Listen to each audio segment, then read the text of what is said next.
En medio de todo ese paganismo, en medio de toda esa religiosidad pagana, libertinaje, abominación, se encontraba la iglesia de Pérgamo. En medio de toda esa contaminación de ritos idólatras, de libertinajes, de cultos paganos, todas esas situaciones, allí en medio de todo eso se encontraba la iglesia de Pérgamo. Y eso es lo que vamos a mirar el día de hoy. He querido traer un poquito, de forma muy resumida, lo que era la ciudad de Pérgamo en aquel tiempo, para que veamos el impacto de esa ciudad sobre la iglesia. Así que vamos a leer lo que dice Apocalipsis, capítulo 2, versículos del 12 al 17, y dice la palabra de esta manera. Y escribe al ángel de la iglesia en Pérgamo, el que tiene la espada aguda de 2 filos, dice esto: yo conozco tus obras y dónde moras, donde está el trono de Satanás, pero retienes mi nombre y no has negado mi fe, ni aun en los días en que Antipas, mi testigo fiel, fue muerto entre vosotros, donde mora Satanás. Pero tengo unas pocas cosas contra ti, que tienes allí a los que retienen la doctrina de Balaam, que enseñaba a Balac a poner tropiezo ante los hijos de Israel, a comer de cosas sacrificadas a los ídolos y a cometer fornicación. Y también tienes a los que retienen la doctrina de los nicolaitas, la que yo aborrezco.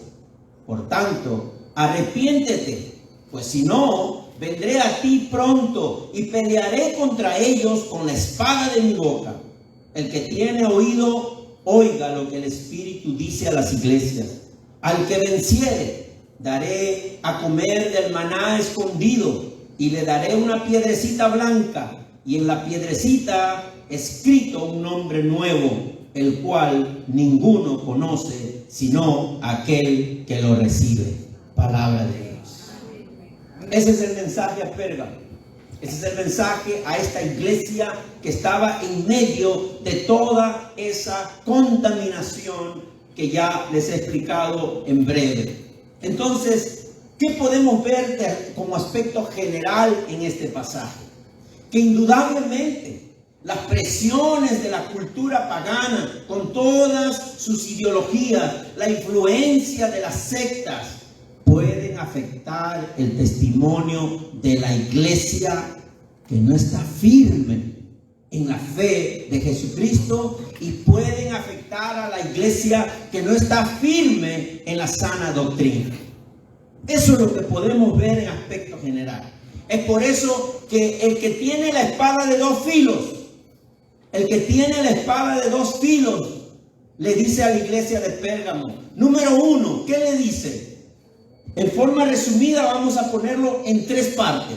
¿Qué le dice? Le dice que conoce las obras de ellos, conoce las obras de esa iglesia, y también conoce el lugar donde ellos moran, y llama el trono de Satanás. Como número 2, el que tiene la espada de 2 filos les presenta a esta iglesia la acusación que tiene contra ellos, pero también les presenta el medio de gracia que va a anular esa acusación y puede anular todo pecado. Y número 3, el que tiene la espada de 2 filos les propone el camino de victoria a esa iglesia. Entonces, veamos que esta iglesia no se puede sostener sin la comunión con Cristo. Pero Cristo a la misma vez, en su gracia, en su amor a la iglesia, no la abandona, sino que le muestra ese camino de gracia que puede anular la acusación, pero también puede llevarlos al camino de victoria. El Señor nunca va a abandonar a su iglesia. Nunca lo va a hacer. El asunto es que debemos preguntarnos, ¿será esta iglesia la iglesia del Señor? Él nunca va a abandonar a su iglesia, pero la pregunta es, ¿somos nosotros la iglesia del Señor? Y eso quiero que quede en sus mentes esta mañana, porque lo primero que vamos a ver es que este que escribe y que el que manda este mensaje ahora se presenta como el que tiene la espada de dos filos. Cuando vimos anteriormente el mensaje a Éfeso y el mensaje a Esmirna, Jesucristo se presentó con ellos de una manera diferente. A Éfeso se presenta como el que tiene la estrella, ¿verdad? El que tiene las 7 estrellas en su diestra, dice el que se presenta a Éfeso. El que se presenta a Esmirna dice el que estuvo muerto y vivió. Y ahora se presenta como el que tiene la espada aguda de dos filos.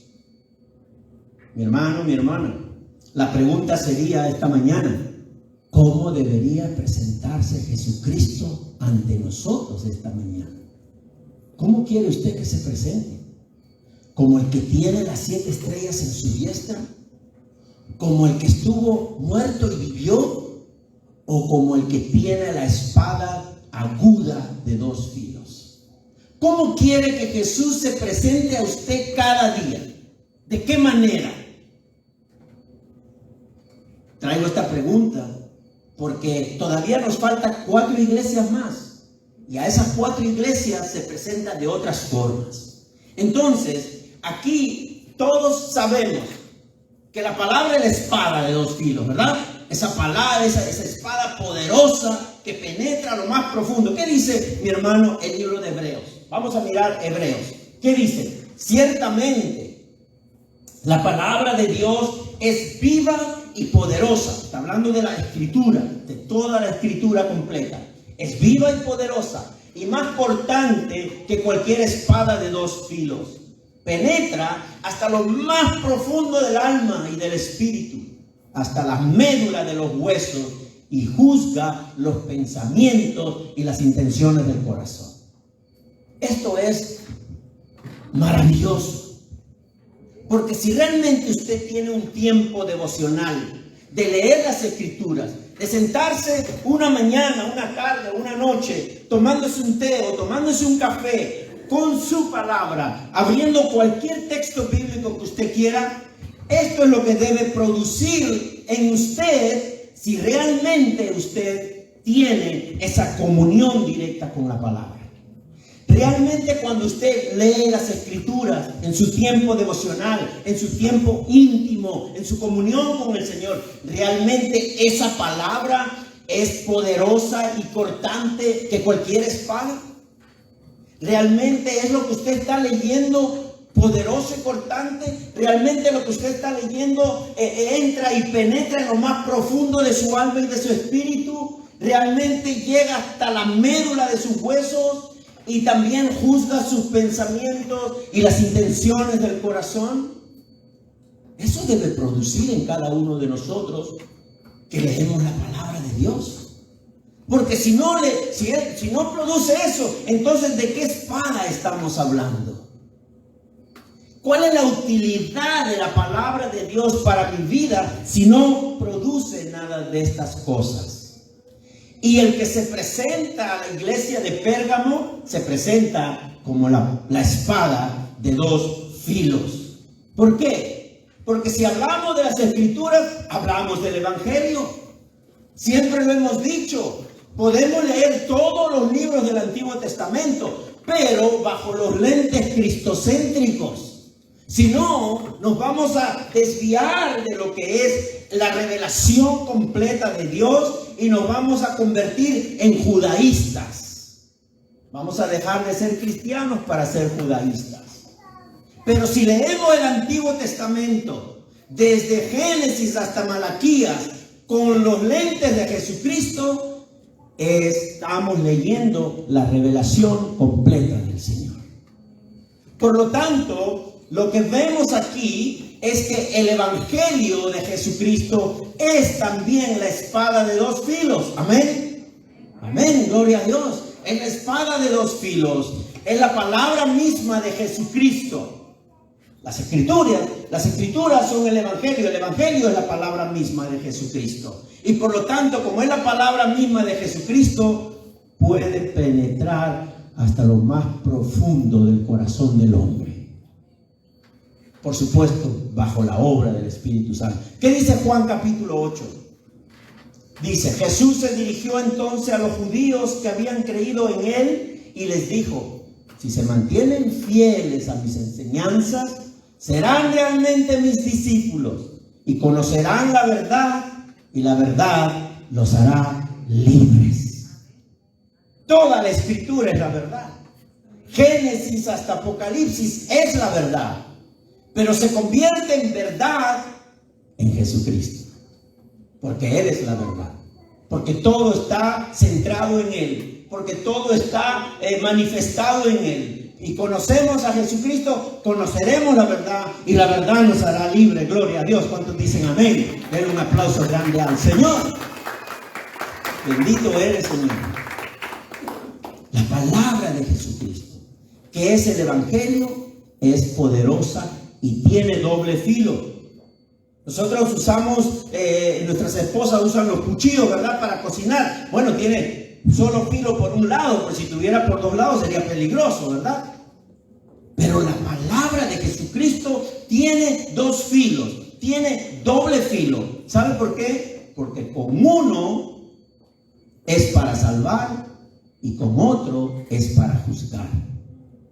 Con un filo atraviesa el alma de los suyos para salvación, y con el otro filo destruye las almas que no son de su redil el día de la condenación. Por eso tiene doble filo, porque corta en dos direcciones: para liberar a su pueblo y para juicio de los que se oponen a Dios. Esas son la situación de lo que tenemos que considerar como la espada de dos filos. No es un adorno el que Jesús se presente como el que tiene la espada aguda de dos filos. Una es para salvar y la otra es para juzgar. Una es para salvación de las almas y otra es para destruir en el día de la condenación. Uno es para liberar a su pueblo de la condenación del pecado y el otro es para traer juicio a los que se oponen a Dios. Así es la palabra de Jesucristo, que es el Evangelio.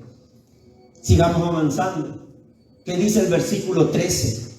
Porque Él dice que conoce las obras de la iglesia y el lugar donde ellos moran. Miren lo que dice el versículo 13. Yo conozco tus obras, le dice. Yo conozco tus obras. ¿Y dónde moras? Donde está el trono de Satanás. Pero retienes mi nombre y no has negado mi fe, ni aún en los días en que Antipas, mi testigo fiel, fue muerto entre vosotros, donde mora Satanás. Mis hermanos, aquí observamos que Jesucristo conoce que muchos, en medio de las tentaciones, en medio de las pruebas, no negaron su fe, ni aún en los días de Antipas, a quien Él le llama mi testigo fiel. Y sabe cómo Antipas, según la historia cristiana, sabe cómo Antipas se permaneció firme en su fe hasta el último. Antipas, según la historia cristiana, murió, ¿sabe cómo? Cocinado lentamente en un caldero grande de bronce. Cocinado lentamente en un caldero grande de bronce. Y eso fue durante el reinado de Domiciano, uno de los emperadores romanos del segundo siglo. Y notamos que Cristo llama a la ciudad de Pérgamo el trono de Satanás. En mención, esa mención de que es el trono de Satanás está conectado con todas las abominaciones que habían en los cultos de adoración a la diosa Afrodita y a la diosa Diana. Los cultos de adoración a esas diosas eran cultos de pura inmoralidad sexual, porque eran las mujeres las que dirigían ese culto, no los hombres. Eran las mujeres que dirigían esos cultos a la diosa Afrodita, a la diosa Diana, y todo eso era una contaminación total de inmoralidad sexual. Entonces, cuando Cristo hace esta mención, está haciendo la mención, no que la iglesia era el trono de Satanás, sino que la ciudad completa de Pérgamo era el trono de Satanás. Representaba a Satanás en toda su dimensión. Una ciudad de muchos templos paganos, como hemos dicho hace un momento, a Dionisia, Atenas, a Zeus. Y la historia revela que veneraban a Esculapio, que les dije ese dios de la sanidad, y que el altar era representado por un emblema de una serpiente. En toda la ciudad, mis hermanos, habían templos de cultos dedicados también a los emperadores, al César, donde les exigían a los ciudadanos, venían a adorar al César y a decir con reverencia: César es el Señor. Así vivía la ciudad de Pérgamo en ese momento. Y mientras muchos ciudadanos de Pérgamo hablaban de la grandeza de la ciudad, de la hermosura de sus templos, del arte y la estructura, ¿qué dice Jesucristo sobre esa ciudad? El trono de Satanás. El trono de Satanás. Nosotros podemos quedarnos maravillados de la sociedad, del arte, de la cultura, ¿verdad? De todo lo que se ve alrededor. Pero Jesús quizás no llama a todo eso como nosotros le llamamos. Jesús no hace para Jesús no hay gris. No hay un color gris, o es blanco o es negro. Y por lo tanto, Pérgamo era el trono de Satanás. No la iglesia, sino la ciudad en la que ellos se encontraban.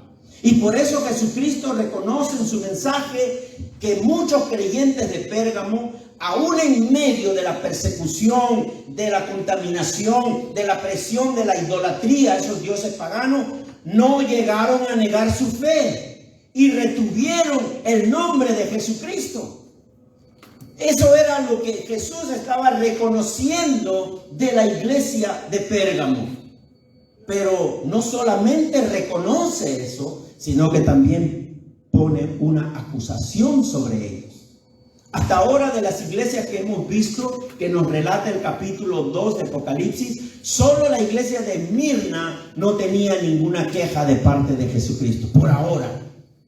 Después vamos a ver más adelante cuál de esas iglesias que quedan también recibieron quejas, o alguna no recibió ninguna acusación por parte de Jesucristo. Pero ¿qué es lo que Jesucristo tiene contra ellos? Contra los hermanos, contra la iglesia de Pérgamo. Leamos los versículos del 14 al 17. ¿Qué es lo que tiene contra ellos Jesucristo? ¿Qué les dice? Pero tengo unas pocas cosas contra ti. ¿Qué tiene contra ellos? Que tienes ahí a los que retienen la doctrina de Balaam, que enseñaba a Balac a poner tropiezo ante los hijos de Israel, a comer de cosas sacrificadas a los ídolos y a cometer fornicación. Y también tienes a los que retienen la doctrina de los nicolaitas, la que yo aborrezco. Por tanto, arrepiéntete, pues si no, vendré pronto a ti y pelearé contra ellos con la espada de mi boca. El que tiene oído, oiga lo que el Espíritu dice a las iglesias. Mis hermanos, la acusación está ahí, claro. Ahí está explicado cuál era la queja de Jesucristo contra su iglesia llamada Pérgamo. ¿Qué es lo que está sucediendo? La acusación revela el peligro de una iglesia cuando permite enseñanzas que no concuerdan al mensaje cristocéntrico y apostólico de la fe cristiana. Ahí hay un problema. Cuando la iglesia permite enseñanzas que no son cristocéntricas, que no son basadas en las escrituras, de acuerdo a todo lo que nos han enseñado los apóstoles, todos los libros, ¿verdad?, del Nuevo Testamento, y toda enseñanza que no es fiel a Jesucristo y que no exalta a Jesucristo, es un peligro que esté en la iglesia ese tipo de enseñanza. Ahí está la acusación de Jesucristo, de que ellos están permitiendo dentro de la iglesia esos libertinajes con la doctrina de Balaam, con la enseñanza de los nicolaitas y con todas esas cosas, y eso era muy serio, es serio para el Señor y para su iglesia. Eso es serio. Por eso que nosotros cuidamos en todo lo que sea posible que siempre haya un mensaje cristocéntrico. Porque si Cristo no es predicado desde los púlpitos, ¿de qué estamos hablando? ¿Cómo vamos a basar nuestra fe en la experiencia, la experiencia de lo que le pasó al pastor y no en lo que dice la palabra de Dios? No se puede vivir porque la experiencia del pastor será su experiencia, pero la mía tiene que estar basada en lo que dicen las Escrituras. Y eso es muy serio para Jesucristo y debe ser serio para su iglesia. Porque aquí hay una acusación de libertinaje, de enseñanzas que iban contra las enseñanzas de Jesucristo. En el mensaje, Jesucristo habla de la doctrina de Balaam. Ya explica ahí un poco en qué se basaba esa doctrina. Enseñaba a Balac a poner tropiezo ante los hijos de Israel. ¿A qué más? A comer cosas sacrificadas a los ídolos. ¿Y qué más? A cometer fornicación. Esa era la doctrina de Balaam. Muy parecida a la doctrina de los nicolaitas. Entonces, ¿qué dice el número 25 del 1 al 5? Mientras los israelitas acampaban en Sitín, comenzaron a prostituirse con las mujeres moabitas, las cuales los invitaban ¿a qué? A participar en los sacrificios a sus dioses. Los israelitas comían delante de esos dioses y se inclinaban a adorarlos. Ojo que dioses está con minúscula. Los israelitas comían delante de esos dioses y se inclinaban a adorarlos. Esto los llevó a unirse al culto de Baal Peor. Por tanto, la ira del Señor se encendió contra ellos. Entonces el Señor le dijo a Moisés: toma a todos los jefes del pueblo y ahórcalos en mi presencia, a plena luz del día, para que el furor de mi ira se aparte de Israel. Moisés le ordenó a los jueces de Israel: maten a los hombres bajo su mando que se hayan unido al culto de Baal Peor. Es serio para el Señor este asunto. De repente para nosotros, por las influencias de la cultura, por las situaciones, bueno, pero es serio para el Señor. Siempre ha sido serio. Solo que ahora esa ira, ese enojo, esa cólera, digamos así, del Señor, no deberíamos llamar cólera, porque al final de cuentas el Señor no es humano para tener la cólera que nosotros tenemos, ¿verdad? Pero la ira de Dios se enciende sobre situaciones como esa. Gracias, Señor, por Jesucristo. Gracias, Señor, por Jesucristo. Porque le doy un aplauso al Señor. Gracias, Señor, por Jesucristo. Estaría sin pelo ahora mismo. No por ser calvo, sino que se hubiera quemado todo.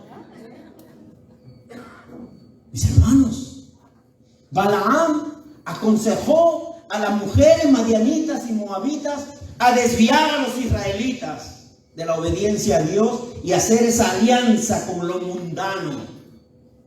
Jesucristo denuncia que algunos miembros de la iglesia de Pérgamo asistían a fiestas paganas. De repente el pastor de Pérgamo no sabía eso, pero Jesucristo sí.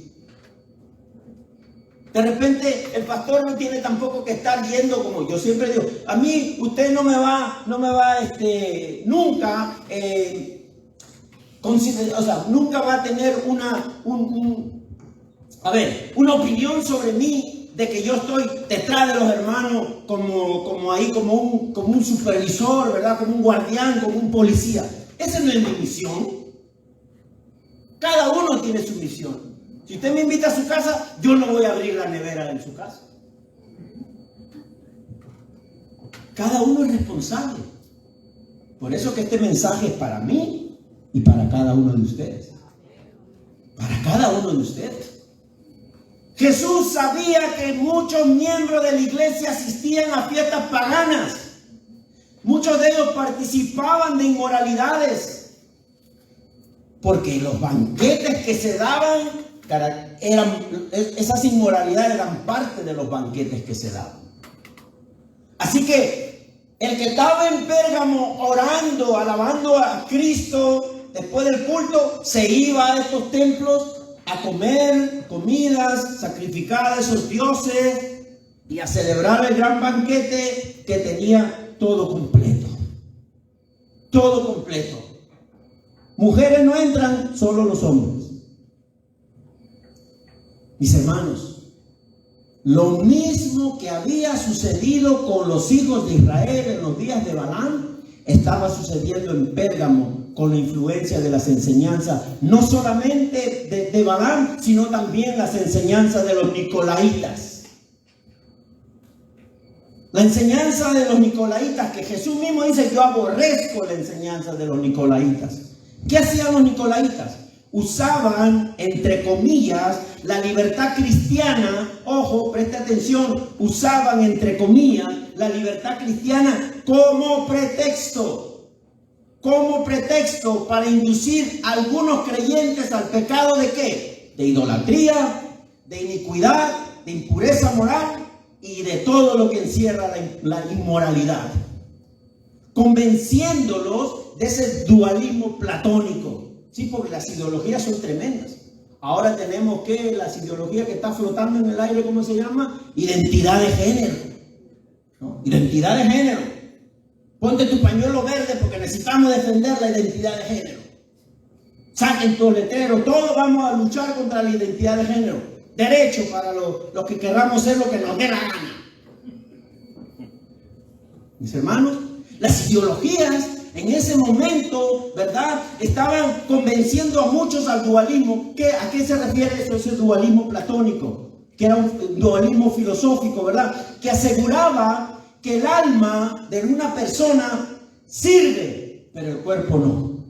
Solo el alma sirve, pero el cuerpo no sirve. Por lo tanto, los cristianos eran libres de comer alimentos sacrificados a los dioses paganos, libres, ¿verdad?, de alimentar el cuerpo como les dé la gana, de llenarlo de placer, de darle, alimentarlo de placer como les dé la gana, porque el cuerpo no sirve. Esa era la enseñanza de los nicolaítas. Pero come, mira, diviértete. El propósito y el fin del ser humano es alcanzar la felicidad. Ven aquí, en este templo vas a encontrar todo lo que tú quieres, todo lo que tú necesitas. Come, no hay ningún problema, porque tu cuerpo no sirve de nada. Lo único que sirve es el alma. Esa era la enseñanza de los nicolaítas. ¿Y qué pasa con esto? Claramente podemos ver que eso será cualquier doctrina humana, pagana, pero no es la doctrina del Evangelio. ¿Qué dice la doctrina del Evangelio en 1 Corintios 6, del 18 al 20? Miren lo que dice el Evangelio. Huyan de la inmoralidad sexual. Todos los demás pecados que una persona comete quedan fuera de su cuerpo. Pero el que comete inmoralidades sexuales peca contra su propio cuerpo. ¿Acaso no saben que su cuerpo es templo del Espíritu Santo, quien está en ustedes y al que han recibido de parte de Dios? Ustedes no son sus propios dueños, fueron comprados por un precio. Por tanto, honre con su cuerpo a Dios. Esa es la doctrina del Evangelio. Y nadie debe intimidarse con la palabra doctrina, porque doctrina significa enseñanza. Y no es doctrina de hombres, es doctrina de Jesucristo. La doctrina del hombre dice lo contrario. Y ahí está el problema. En el mensaje a la iglesia de Éfeso, Jesucristo, ¿qué hace? Elogia a los de Éfeso por rechazar la enseñanza de los nicolaítas. Pero ahora la iglesia de Pérgamo más bien los acusa por consentir en la iglesia a aquellos que están arraigados de la doctrina de Balaam y de las enseñanzas de los nicolaítas. Es todo lo contrario. A los de Éfeso los elogió por haber rechazado la doctrina de los nicolaítas. Pero ahora a Pérgamo los acusa por permitir que muchos de los hermanos vivan arraigados de esas enseñanzas. Mis hermanos, La acusación del Señor es que la iglesia ha descuidado la disciplina contra los miembros que profesan la fe cristiana. Ojo, esta iglesia había descuidado la disciplina de los que profesan la fe cristiana, pero no viven la vida cristiana. Y ahí está, allá hay una distancia muy grande de profesar la fe cristiana, pero de no vivir la vida cristiana. Entonces, ¿de qué estamos hablando? Eso es lo que estaba pasando en la iglesia de Pérgamo. Y eso nos debe interesar esta mañana. Porque aquí, el que tiene la espada filuda, aguda, de dos filos, ¿verdad? De dos filos, está llamando la atención. ¿Qué dice el versículo 16 y 17, mi hermano? ¿Qué les dice? Arrepiéntanse, les dice, ¿verdad?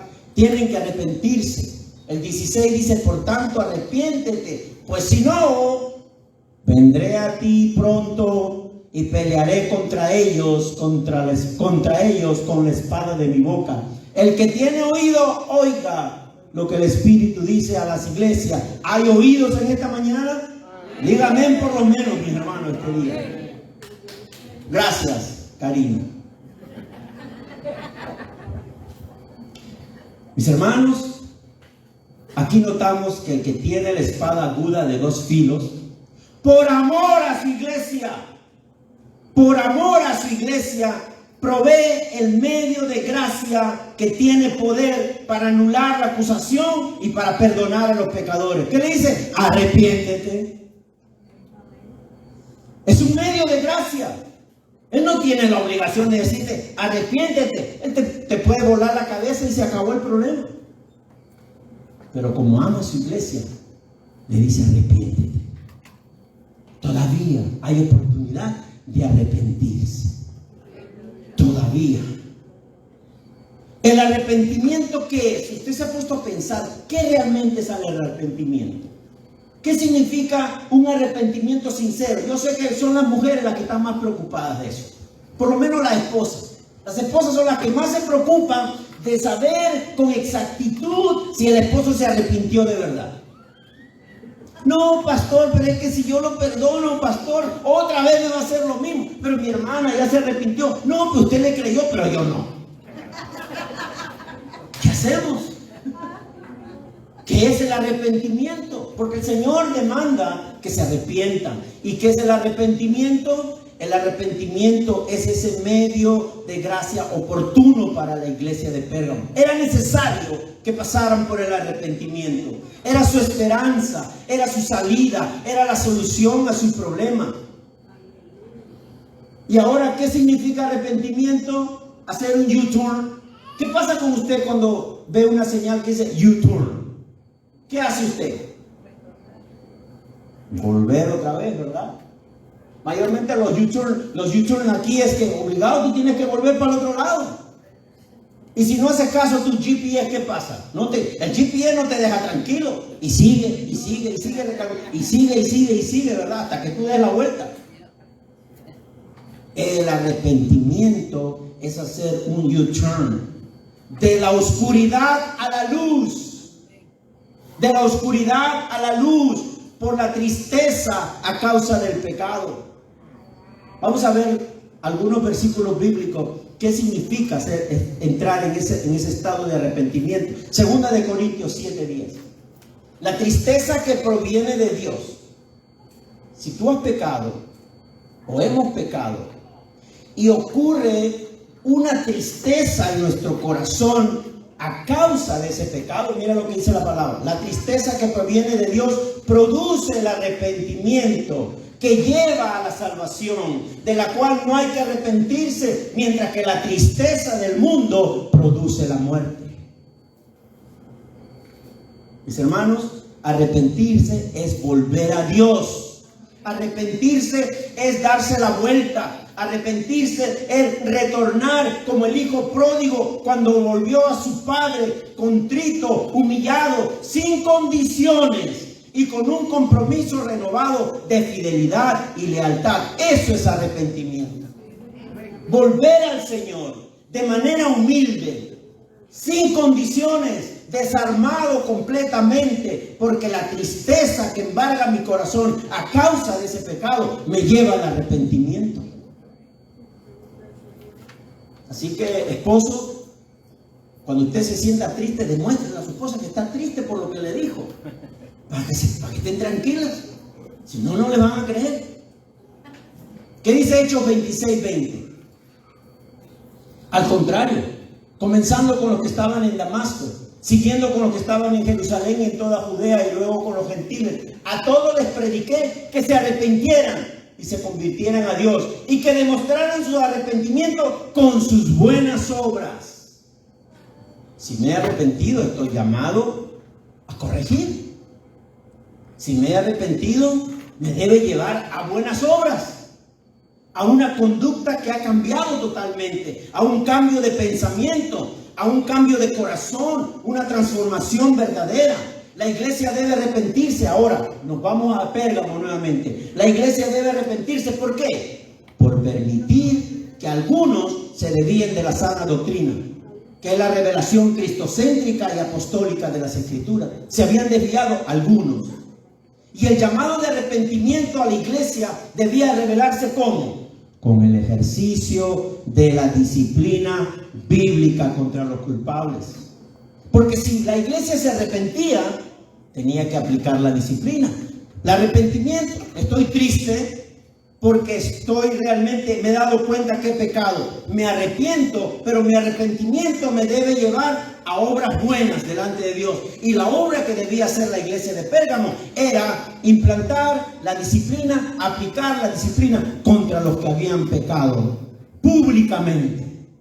Todo el barrio sabía a dónde se metían después que salían del templo.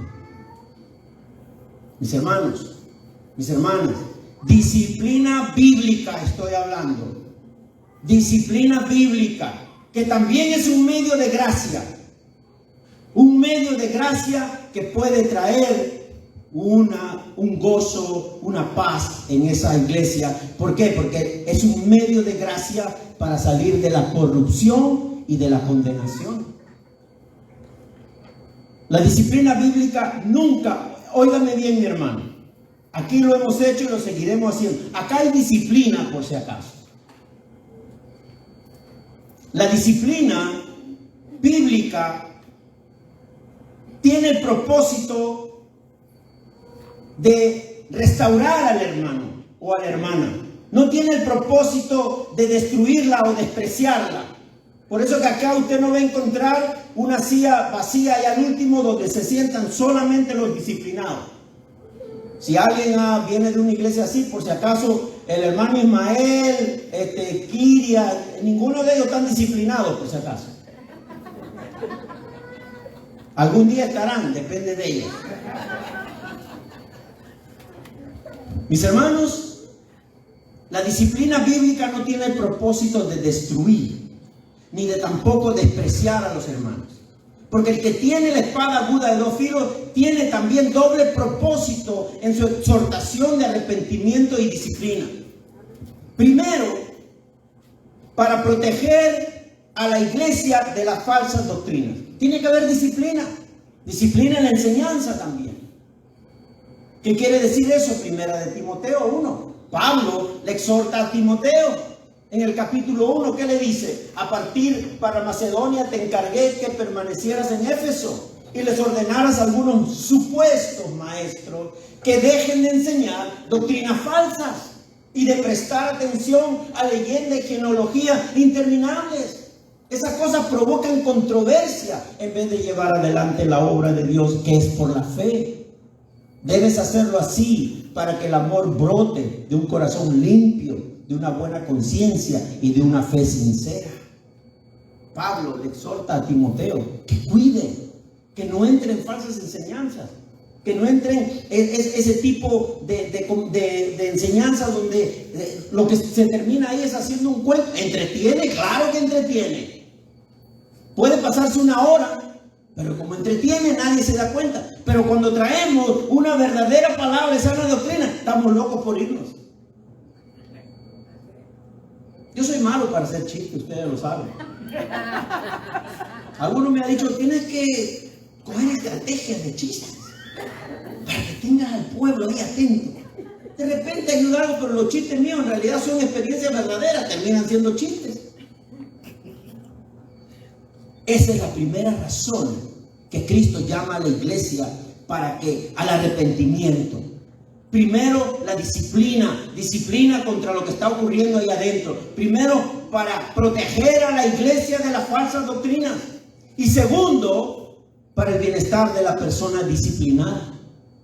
Para el bienestar de la persona disciplinada. Santiago 5, 19, 20. Hermanos míos, si alguno de ustedes se extravía de la verdad y otro lo hace volver a ella, recuerden que quien hace volver a un pecador de su extravío lo salvará de la muerte y cubrirá muchísimos pecados. Aleluya. Claro, yo sé que a ninguno de nosotros nos gusta que un hermano nos llame la atención. ¿Y quién eres tú? Que me llame la atención el pastor, pero tú no. Por eso que exhortamos lo que exhorta la palabra. Háganlo con el amor de Cristo. Porque no es para avergonzar, ni para despreciar, ni para confrontar. Es para ganar al hermano, para restaurarlo. Para que realmente sea un verdadero discípulo de Cristo. ¿Qué dice 1 Corintios 5, del 1 al 5? Es ya dominio público que hay entre ustedes un caso de inmoralidad sexual que ni siquiera entre los paganos se tolera. A saber, que uno de ustedes tiene por mujer a la esposa de su padre. ¿Y de esto se sienten orgullosos? ¿No debiera más bien haber lamentado lo sucedido y expulsado de entre ustedes al que hizo tal cosa? Yo por mi parte, aunque no estoy físicamente entre ustedes, dice Pablo, sí estoy presente en espíritu y ya he juzgado, como si estuviera presente al que cometió este pecado. Cuando se reúnan en el nombre de nuestro Señor Jesús y con poder yo los acompañe en espíritu, entreguen a este hombre a Satanás para destrucción de su naturaleza pecaminosa, a fin de que su espíritu sea salvo en el día del Señor. Entréguenlo a Satanás, no para que Satanás lo destruya, no para que Satanás destruya a esa persona. ¿Qué dice? ¿Para qué? Para que sea destruido, para destrucción de su naturaleza pecaminosa. Porque si es un verdadero creyente que ha caído, está esclavo de ese pecado, va a volver al Señor y va a aceptar la corrección y va a aceptar la disciplina como una mano que lo ha sacado del problema. Eso debemos considerar todos los creyentes, porque ninguno estamos a salvo ni estamos libres del riesgo de poder caer en pecado. Ninguno. Pero ¿qué tiene que hacer la iglesia? Ahora, por supuesto, también hay otros modelos que incluyen la disciplina, que primero las personas hablan en privado, luego si no hace caso, se llaman a los ancianos de la iglesia, si no hace caso, se le dice a la iglesia, pero al final de cuentas, la persona misma busca ser expulsado, pero nosotros como iglesia tenemos que hacer las cosas de acuerdo al modelo del Señor. Y parece que Pérgamo no lo estaba haciendo. Por eso es la queja de Jesucristo. Jesucristo le dice que de no arrepentirse, Él peleará contra ellos con la espada aguda de 2 filos que sale de su boca. Así como en el Antiguo Testamento, ¿verdad? Dios amenazó a Balaam con la espada de su ángel. Jesucristo destruirá la tolerancia y falta de disciplina de la iglesia y también a los que persisten en sus pecados y costumbres carnales. Jesús lo puede hacer, lo está advirtiendo. Lo está advirtiendo en el libro de Apocalipsis. ¿Y a nosotros qué nos queda? Líderes, ¿dónde están los ancianos y los diáconos? ¿Qué nos queda? Seguir lo que el Señor nos dice. Seguir lo que el Señor nos dice. De acuerdo al modelo de Cristo. Mis hermanos, esto es serio para el Señor. Y debemos tomarlo con esa misma seriedad. Porque Jesucristo propone el camino de victoria. No solamente trae la queja, pero también nos da la salida. Le da a la iglesia el medio para poder anular esa acusación, pero también para que esos pecadores sean perdonados. El arrepentimiento. El arrepentimiento. ¿Y qué va a ocurrir después del arrepentimiento? Mire lo que el Señor ofrece después del arrepentimiento. Al que venciere, daré a comer del maná escondido, y le daré una piedrecita blanca, y en la piedrecita escrito un nombre nuevo, el cual ninguno conoce sino aquel que lo recibe. Gloria. Encima nos van a dar premio. Encima nos van a dar y doble premio. Doble premio. El vencedor, la vencedora. Tengo que decir vencedor, vencedora, para que ninguna se sienta excluida. No puedo decir todes, ojo. Pero tengo que decir el vencedor, la vencedora recibirá 2 galardones. 2 galardones. La pregunta es: ¿quién es el vencedor? ¿Quién es el vencedor? El que se arrepiente. Así de fácil. El vencedor es el que se arrepiente. No el que encuentra la perfección de su vida, porque nunca la va a encontrar. Es el que se arrepiente. Ojo que está hablándole a los creyentes, porque el arrepentimiento que debía haber para esos creyentes que habían pecado era de salir de esa falsa enseñanza, abandonar esa esclavitud que tenían de las inmoralidades en las que se encontraban. Y la iglesia tenía que arrepentirse implantando disciplina contra esos pecadores. Y si hacían eso, iban a recibir doble galardón. 1, comerán del maná escondido y recibirán la piedrecita blanca. El maná escondido. El maná escondido del mundo, pero manifestado a los creyentes, es Cristo mismo. El maná es Cristo. El maná para el Antiguo Testamento eran como especie de algodón sabroso en la que se comían. Era tan sabroso que se empalagaron y ya no quisieron comer más maná. Pedían chicharrón, no pedían chicharrón, que pedían carne, ¿verdad? Y le mandaron todos los codornices que quería el Señor, y ni aún así. Y algunos no faltaban, que se agarraban más de la ración que había sido determinada, ¿verdad?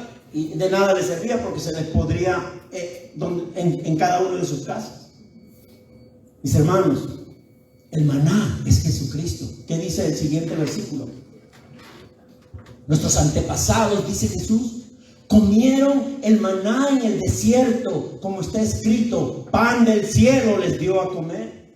Ciertamente les aseguro que no fue Moisés el que les dio a ustedes el pan del cielo, afirmó Jesús. El que da el verdadero pan de vida, el pan del cielo, es mi Padre. El pan de Dios es el que baja del cielo y da vida al mundo. Señor, le pidieron, danos siempre ese pan. Yo soy el pan de vida, declaró Jesús. El que a mí viene nunca pasará hambre, y el que en mí cree nunca más volverá a tener sed. Denle un aplauso grande al Señor. Él es el maná. El maná escondido al mundo se nos ha revelado a nosotros. Oh, qué inteligentes somos. Qué sabios somos para haber escogido ese pan que viene del cielo. No. Ni somos inteligentes ni somos sabios. Éramos pecadores y el Espíritu nos dio convicción para recibir ese pan de vida. Porque está escondido para el mundo, pero no para los que han sido escogidos desde la eternidad. Mis hermanos, mis hermanas, en esta mañana Jesucristo es el pan, y todos los que han partido están gozándose de tener ese pan con ellos en todo tiempo. El maná escondido era necesario y tenía gran importancia para la iglesia de Pérgamo. Por eso Jesús no dice las cosas por decir, tiene un propósito. Si se presentó como la espada de 2 filos, tenía un propósito, porque esa era la situación en la que estaban atravesando los de la iglesia de Pérgamo. Ahora dice que Él es el pan escondido, Él es el maná. ¿Para qué? Para que los que caían en pecado vencieran la tentación de participar en fiestas paganas, vencieran la tentación de comer alimentos ofrecidos a los ídolos, y en vez de eso recibir el alimento invisible, el maná espiritual oculto para muchos, que es el Señor mismo. Necesitaban entender de que ese pan que era sacrificado a los dioses paganos no se comparaba en nada al verdadero pan que es Jesucristo. No sé qué importancia tiene Jesucristo en tu vida, pero esta iglesia nunca va a dejar de exaltar a Cristo, porque sin Cristo no somos nada. Abraza a Cristo esta mañana. Abraza al Señor esta mañana. Mi hermano, también la iglesia solo debe alimentarse del pan que viene del cielo. ¿Cuál es el pan que viene del cielo? La palabra de Dios y la persona de Jesucristo. De eso nada más nos alimentamos. Y eso es suficiente para vivir nuestra vida cristiana acorde a la voluntad de Dios. ¿Qué más ofrece el Señor como galardón? El vencedor que se arrepiente recibirá la piedrecita blanca. Ya estoy terminando. Y en el mundo greco-romano de aquel tiempo, habían atletas. El atletismo nace desde Grecia. Habían atletas que si ganaban la carrera, obtenían como galardón una piedrecita blanca. ¿Y qué significaba eso? Ese era el boleto de entrada a la celebración privada que daba la ciudad en honor a ellos. Nadie entraba a esa celebración sin la piedra blanca. Solo los que habían vencido la carrera, solo los que habían tenido la victoria en las carreras, porque había una gran celebración ofrecida por el imperio hacia ellos. Por eso la piedra blanca en este caso, ¿qué simboliza? ¿Qué significa? Que el vencedor, el que se arrepiente, está libre de culpa, limpio de todo pecado, y limpio de todo pecado, pero vivirá en la santidad y en la gloria eterna. Y la piedrecita será la prueba de haber sido victoriosos. La piedrecita será la prueba de haber sido victoriosos. Mi hermano, siga perseverando. Siga perseverando en medio de esta situación difícil, de la cultura, de la ideología, de la presión que vamos a tener. Y seguiremos teniendo cada vez más y más. Y la piedra blanca dice que tiene un nuevo nombre escrito en esa piedra. ¿Qué quiere decir eso? Que los vencedores recibirán un nuevo nombre que nadie conoce sino Cristo mismo. ¿Y qué significa eso? Que el vencedor pertenece a Jesucristo eternamente. Somos del Señor, somos de Cristo. Él nos ha comprado, con su sangre nos ha comprado. Por lo tanto, no podemos decir como dice el mundo: yo hago con mi cuerpo lo que me da la gana. Es mi cuerpo, yo puedo hacer con mi cuerpo lo que quiero. Bueno, pues el Evangelio dice que tanto tu alma como tu cuerpo le pertenecen al Señor. Es de Él. Yo no sé si estamos claros, si estamos entendidos de lo que está ocurriendo con la iglesia de Pérgamo, que puede ocurrir con nosotros también. Mi hermano, mi hermana, quiero concluir diciendo que este mensaje de la iglesia de Pérgamo, ¿qué es? Es una alerta. Es una alerta a los peligros que podría acarrear la iglesia que no se mantiene firme en el Evangelio. En el Antiguo Testamento, debemos leer el Antiguo Testamento, pero usted no puede vivir el Antiguo Testamento como está indicado allí, porque en todo caso, ¿para qué Cristo murió por usted? Si usted cree que va a guardar su santidad no comiendo chuleta, porque yo dejo la chuleta, ahora soy más santo. No, coma su chuleta, y para los que están diabéticos, no lo coman.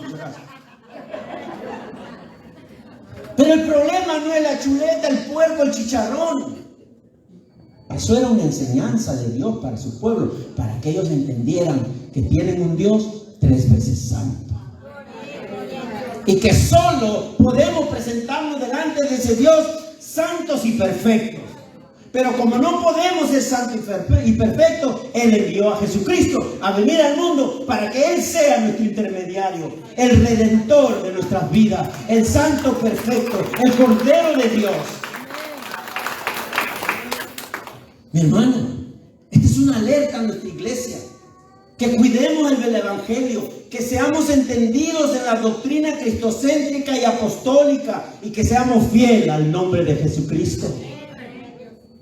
El Señor denuncia que muchos de los creyentes aceptaron falsas enseñanzas. La aceptaron, la abrazaron. ¿Será posible que aún en nuestros días algunos creyentes no puedan discernir entre la falsa enseñanza y la verdadera doctrina del Evangelio? ¿Será posible en el siglo XXI? Bueno, según lo que acabamos de leer, sí es posible. Sí es posible. El Señor denuncia a los creyentes que aceptaron esas falsas enseñanzas. Mis hermanos, quiero que presten atención a esto. Porque en este momento, ahora mismo, hay muchos lugares llamados iglesias,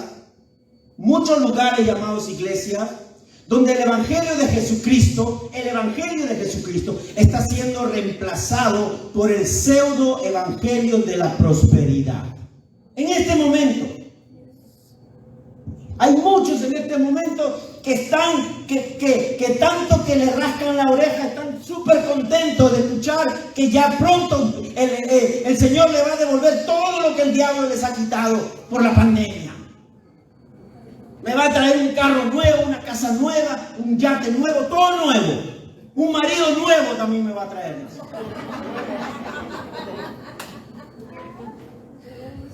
Muchos lugares donde el evangelio se ha cambiado por el pseudo evangelio de la prosperidad.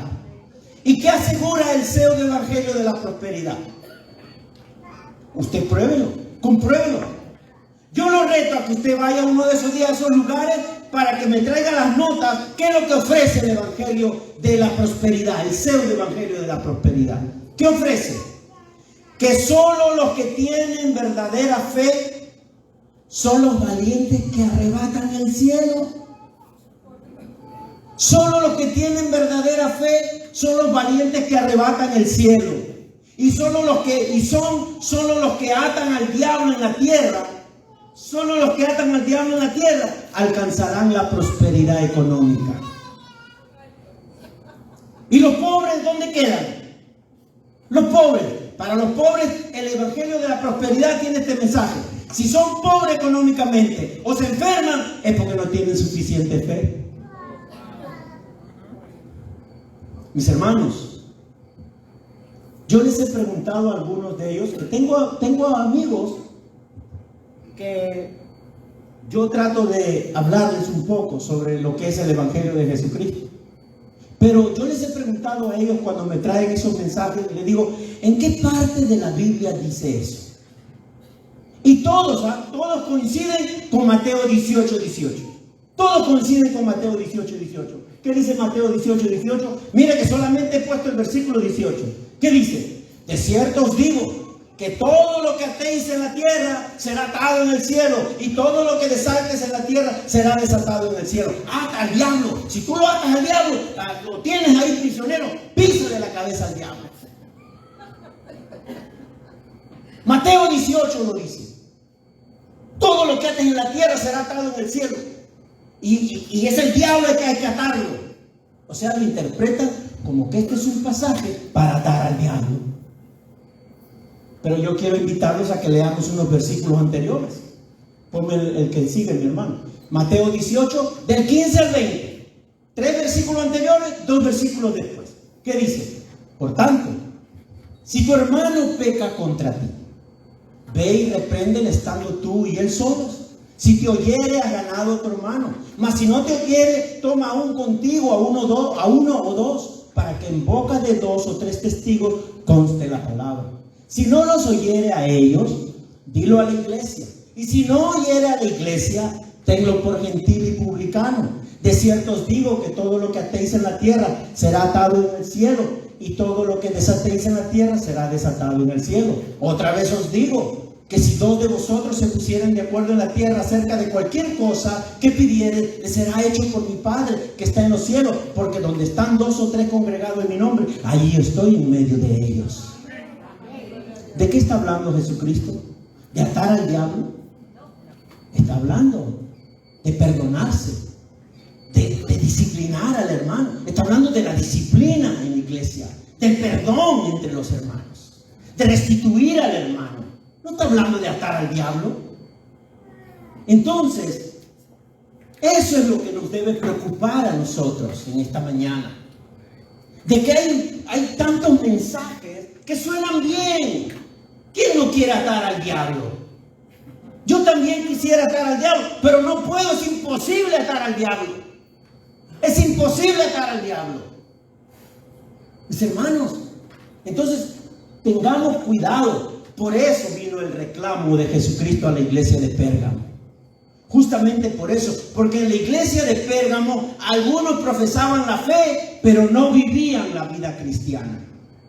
Y será posible que algunos creyentes abracen con la derecha las bendiciones del reino de Dios y con la izquierda lo que ofrece el mundo, los placeres del mundo. ¿Será posible que vivamos así?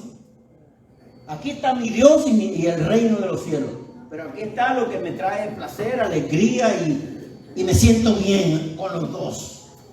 No se puede adorar a dos dioses a la misma vez.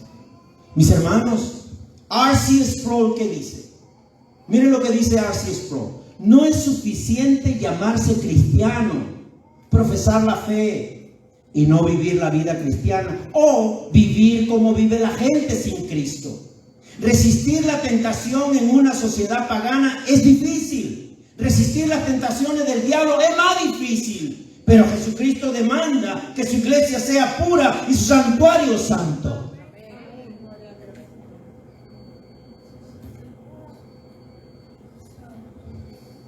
¿Y qué dice Jesús en Apocalipsis esta mañana? El que tiene oído, oiga lo que dice el Espíritu. Hay en esta congregación personas que tienen oído para oír lo que dice el Espíritu.